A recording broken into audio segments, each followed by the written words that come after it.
So there's this fairly new hobby floating around the internet, and I'm sure you guys have probably seen it if you've been on YouTube over the past couple years, and that is custom mechanical keyboard building. And just like PC building, there are expensive builds, some upwards of $2,000, and there are more budget entry-level pre-builds. So because I didn't want to make my wallet cry, and I don't think you guys really want to do that either, I mean, realistically, I don't think any of you are really going to spend $2,000 on a keyboard. So I decided to look around Amazon, and I actually came across this brand called Yunzii. The weird name aside, their SK64 model keyboard is no joke for the mere price of only $74. It offers great features like hot swappable optical Gatoron keys and anti-ghosting that make it the ideal entry-level hobbyist keyboard for people who don't want to break the bank. Welcome back to Hardwired Review, everybody, and today we are going to be seeing if this Yunzii SK64 keyboard is truly the gamers, typists, and beginner hobbyist keyboard enthusiasts' budget dream. Hint, it might just be that.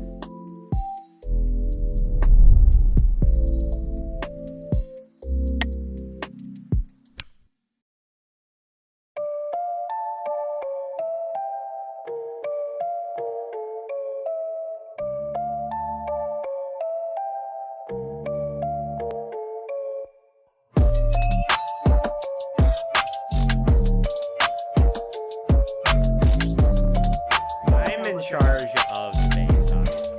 I'm going to get.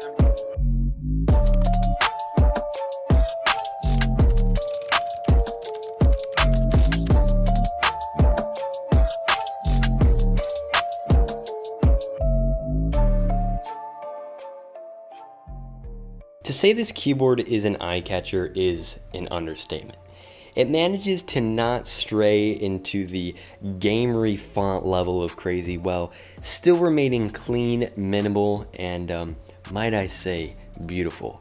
The grayscale theme is something I really dig, although the inclusion of the red, delete, and escape keys is something I can see as not being appealing to everybody.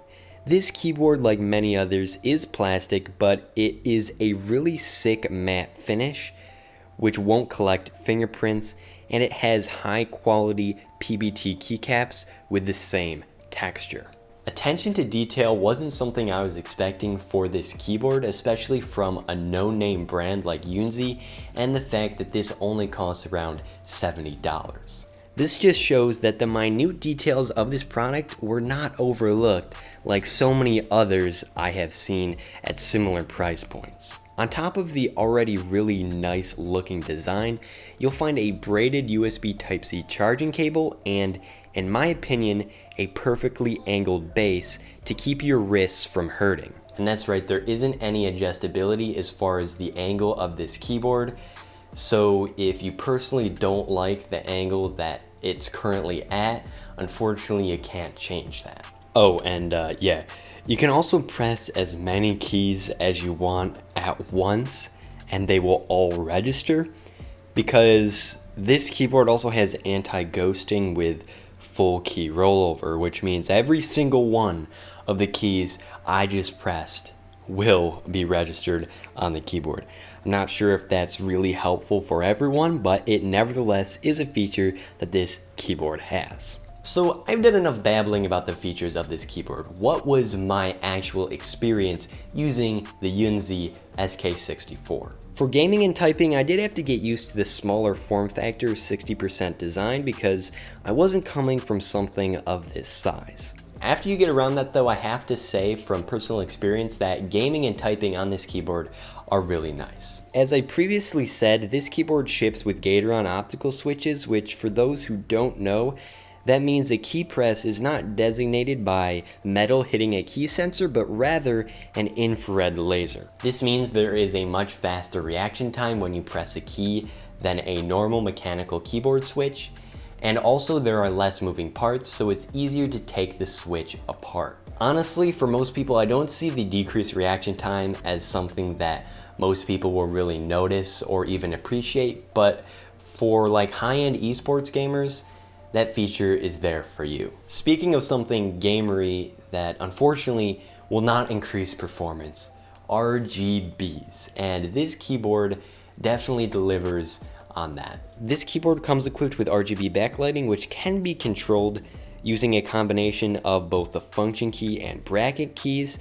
However, that only allows you to scratch the surface of the colors and modes. In order to fully unlock all the different modes and colors that you can use with the RGB functionality of this keyboard, you do have to download a proprietary software from Yunzii.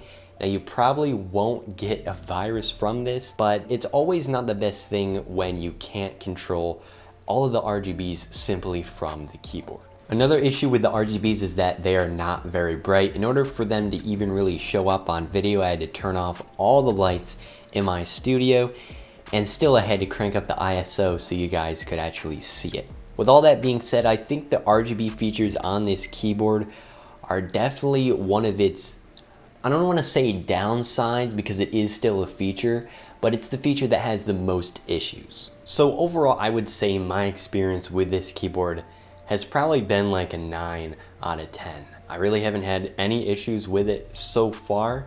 Typing experience, gaming experience, everything was A+. I also made a sound test of the Gateron Blues that I have in this keyboard. If you personally don't know a lot about keyboard switches, I would highly recommend that you watch a video about them so you know how certain ones feel, how loud they are, and their use cases. Blues are notoriously loud and very clicky, so that's why in this sound test it is going to be quite loud. Not every switch is like this.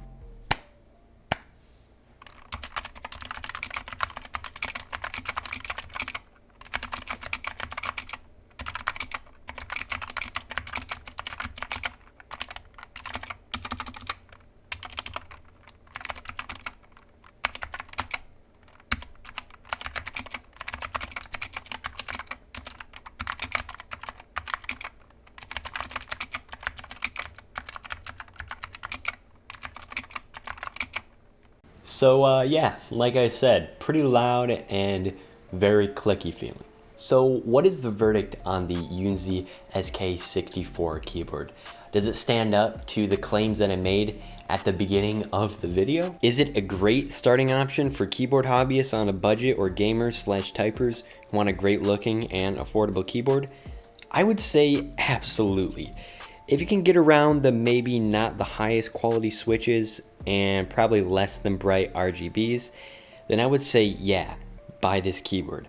I personally think it will last you a while, and it has options for customization and upgradability down the line. If you would like to check out the Yunzii keyboard, I do have that linked down below where you can check it out. And I would like to thank Yunzii for sending over the product for the purposes of this video. However, it's still an honest review. They didn't pay me to say anything.